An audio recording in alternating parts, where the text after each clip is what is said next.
Pagka nagkakaroon na naman ng crisis, whether political or economic crisis, tandaan natin na promises ng God, yung Word of God, at ang promise niya na ipoprosper tayo, huwag natin kakalimutan kasi ang salita ng Diyos, eternal. Lahat ng nakikita natin around us are temporary.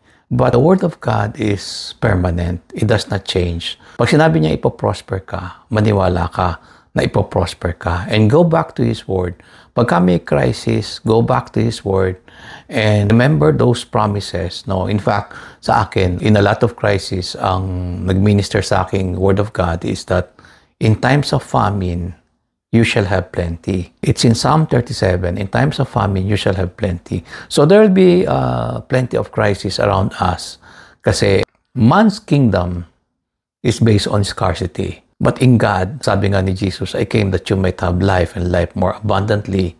In the kingdom of God, there is abundance. So hindi tayo kinakailangan ma-affect ng lahat ng yan na nangyayari sa labas, kundi ang unang-una nating kapitan ay yung salita ng Diyos na hindi nagbabago and eternal.